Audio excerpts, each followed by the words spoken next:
प्रस्तुत है मुंशी प्रेमचंद जी द्वारा लिखी कहानी नादान दोस्त। केशव के घर में कार्निश के ऊपर एक चिड़िया ने अंडे दिए थे। केशव और उसकी बहन श्यामा दोनों बड़े ध्यान से चिड़ियों को वहां आते जाते देखा करते। सवेरे दोनों आंखें मलते कार्निश के सामने पहुंच जाते और चिड़िया दोनों को वहां बैठा पाते। उनको देखने में दोनों बच्चों को ना मालूम क्या मज़ा मिलता। दूध और जलेबी की भी सुध न रहती थी। दोनों के दिल में तरह तरह के सवाल उठते। अंडे कितने बड़े होंगे, किस रंग के होंगे, कितने होंगे, क्या खाते होंगे, उनमें बच्चे किस तरह निकल आएंगे, बच्चों के पर कैसे निकलेंगे, घोंसला कैसा है। लेकिन इन बातों का जवाब देने वाला कोई नहीं। न अम्मा को घर के काम धंधों से फुर्सत थी, न बाबूजी को पढ़ने लिखने से। दोनों बच्चे आपस ही में सवाल जवाब करके अपने दिल को तसल्ली दे लिया करते थे। श्यामा कहती, क्यों भैया, बच्चे निकलकर फुर्र से उड़ जाएंगे। केशव विद्वानों जैसे गर्व से कहता, नहीं रे पगली, पहले पर निकलेंगे, बगैर परों के बेचारे कैसे उड़ेंगे। श्यामा, बच्चों को क्या खिलाएगी बेचारी। केशव इस पेचीदा सवाल का जवाब कुछ न दे सकता था। इस तरह 3-4 दिन गुजर गए। दोनों बच्चों की जिज्ञासा दिन दिन बढ़ती जाती थी। अंडों को देखने के लिए वह अधीर हो उठते थे। उन्होंने अनुमान लगाया कि अब बच्चे जरूर निकल आए होंगे। बच्चों के चारों का सवाल अब उनके सामने आ खड़ा हुआ। चिड़िया बेचारे इतना दाना कहाँ पाएंगे कि सारे बच्चों का पेट भरे। गरीब बच्चे भूख के मारे चूं चूं करके मर जाएंगे। इस मुसीबत का अंदाजा करके दोनों घबरा उठे। दोनों ने फैसला किया कि कार्निश पर थोड़ा सा दाना रख दिया जाए। श्यामा खुश होकर बोली, तब तो चिड़ियों को चारे के लिए कहीं उड़कर ना जाना पड़ेगा ना। केशव, नहीं, तब क्यों जाएंगे। श्यामा, क्यों भैया, बच्चों को धूप न लगती होगी। केशव का ध्यान इस तकलीफ की तरफ न गया था। बोला, जरूर तकलीफ हो रही होगी, बेचारे प्यास के मारे तड़फ रहे होंगे, ऊपर छाया भी तो कोई नहीं। आखिर यही फैसला हुआ कि घोंसले के ऊपर कपड़े की छत बना देनी चाहिए। पानी की प्याली और थोड़े से चावल रख देने का प्रस्ताव भी स्वीकृत हो गया। दोनों बच्चे बड़े चाव से काम करने लगे। श्यामा माँ की आंख बचाकर मटके से चावल निकाल लाई। केशव ने पत्थर की प्याली का तेल चुपके से जमीन पर गिरा दिया और खूब साफ करके उसमें पानी भरा। अब चांदनी के लिए कपड़ा कहाँ सिलाएं? फिर ऊपर बगैर छड़ियों के कपड़ा ठहरेगा कैसे, और छड़ियाँ कहाँ खड़ी होंगी कैसे। केशव बड़ी देर तक इसी उधेड़बुन में रहा। आखिरकार उसने यह मुश्किल भी हल कर दी।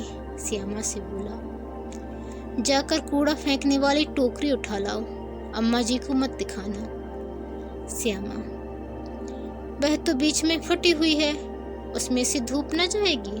केशव ने झुंझला कर कहा, तू टोकरी तो ला, मैं उसका सुराख बंद करने की कोई हिकमत करूंगा।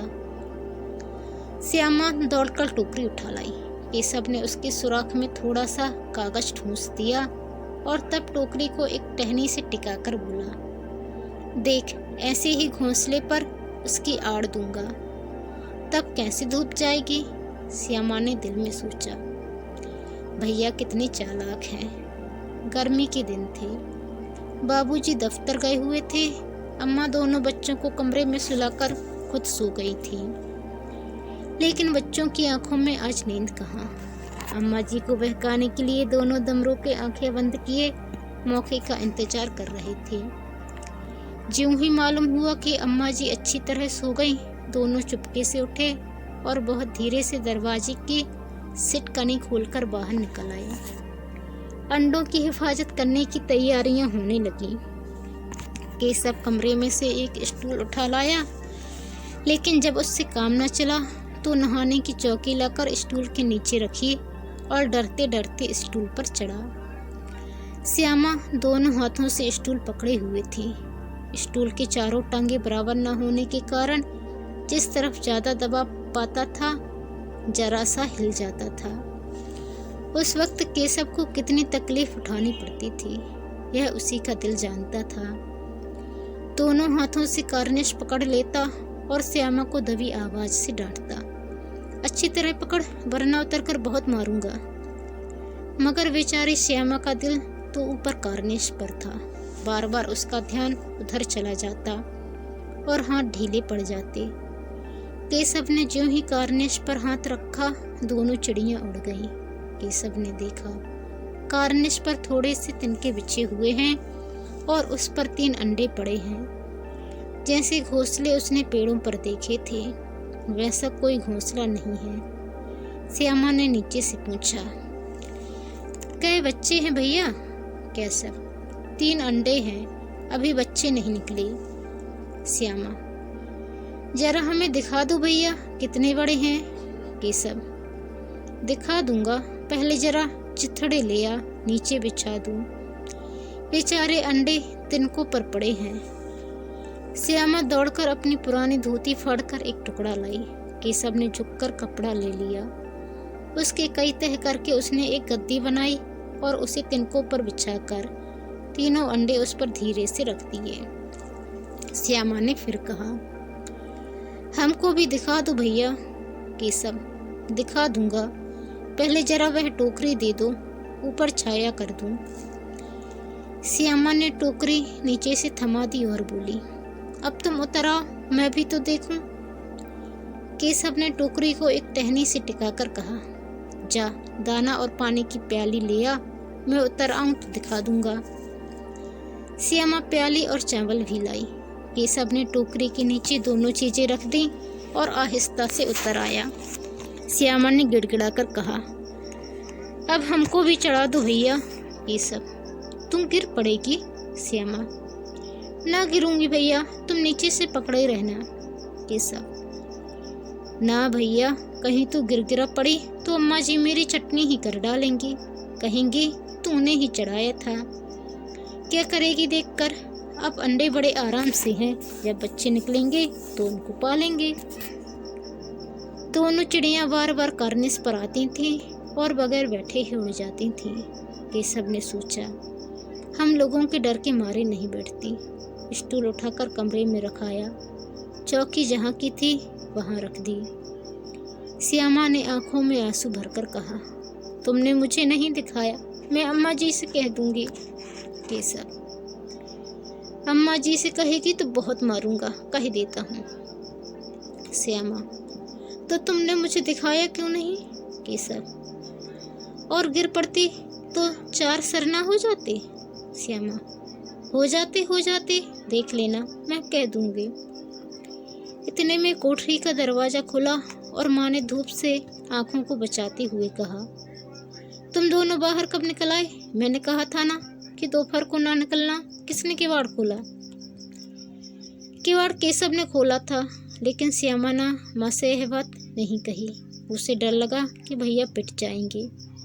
केशव दिल में कांप रहा था कि कहीं श्यामा कह न दे अंडे न दिखाए थे। इससे अब उसको श्यामा पर विश्वास न था। श्यामा सिर्फ मोहब्बत के मारे चुप थी या इस कसूर में हिस्सेदार होने की वजह से, इसका फैसला नहीं किया जा सकता। शायद दोनों ही बातें थीं। माँ ने दोनों को डांट डपट कर फिर कमरे में बंद कर दिया और अब धीरे धीरे उन्हें पंखा झलने लगी। अभी सिर्फ 2 बजे थे, बाहर तेज लू चल रही थी। अब दोनों बच्चों को नींद आ गई थी। 4 बजे यकायक श्यामा की नींद खुली। किवाड़ खुले हुए थे। वह दौड़ी हुई कार्निश के पास आई और ऊपर की तरफ ताकने लगी। टोकरी को पता न था। संयोग से उसकी नज़र नीचे गई और वह उल्टे पांव दौड़ती हुई कमरे में जाकर जोर से बोली, भैया अंडे तो नीचे पड़े हैं, बच्चे उड़ गए। केशव घबरा कर उठा और दौड़ा हुआ बाहर आया तो क्या देखता है कि 3 अंडे नीचे टूटे पड़े हैं और उनसे कोई चूने की सी चीज़ बाहर निकल आई है। पानी की प्याली भी एक तरफ टूटी पड़ी है। उसके चेहरे का रंग उड़ गया। सहमी हुई आंखों से जमीन की तरफ देखने लगा। श्यामा ने पूछा, बच्चे कहाँ उड़ गए भैया? केशव ने करुण स्वर में कहा, अंडे तो फूट गए और बच्चे कहाँ गए? केशव, तेरे सर में देखते नहीं है, अंडों से उजला उजला पानी निकल आया है, वही 2-4 दिन में बच्चे बन जाते। माँ ने सोटी हाथ में लिए हुए पूछा, तुम दोनों वहाँ धूप में क्या कर रहे हो? श्यामा ने कहा, अम्मा जी, चिड़िया के अंडे टूटे पड़े हैं। माँ ने आकर टूटे हुए अंडों को देखा और गुस्से से बोली, तुम लोगों ने अंडों को छुआ होगा। अब तो श्यामा को भैया पर जरा भी तरस न आया। उसी ने शायद अंडों को इस तरह रख दिया कि वह नीचे गिर पड़े। इसकी उसे सजा मिलनी चाहिए, बोली। इन्होंने अंडों को छेड़ा था अम्मा जी। माँ ने केशव से पूछा, क्यों रे? केशव भीगी बिल्ली बना खड़ा रहा। माँ, तुम वहाँ पहुँचा कैसे? श्यामा, चौके पर स्टूल रखकर चढ़े अम्मा जी। केशव, तो स्टूल थामे नहीं खड़ी थी? श्यामा, तुम्ही ने तो कहा था। माँ, तू इतना बड़ा हुआ, तुझे अभी इतना भी नहीं मालूम कि छूने से चिड़ियों के अंडे गंदे हो जाते हैं, चिड़ियाँ फिर उन्हें नहीं सहती। श्यामा ने डरते डरते पूछा, तो क्या चिड़िया ने अंडे गिरा दिए हैं अम्मा जी? माँ, और क्या करती? केशव ने, सिर इसका पाप पड़ेगा। हाय हाय, जाने ले ली दुष्ट ने। केशव रोनी सूरत बनाकर बोला, मैंने तो सिर्फ अंडों को गद्दी पर रख दिया था अम्मा जी। माँ को हंसी आ गई, मगर केशव को कई दिनों तक अपनी गलती पर अफसोस होता रहा। अंडों की हिफाजत करने के जोश में उसने उनका सत्यानाश कर डाला। इसे याद करके वह कभी कभी रो पड़ता था। दोनों चिड़ियाँ वहाँ फिर न दिखाई दी।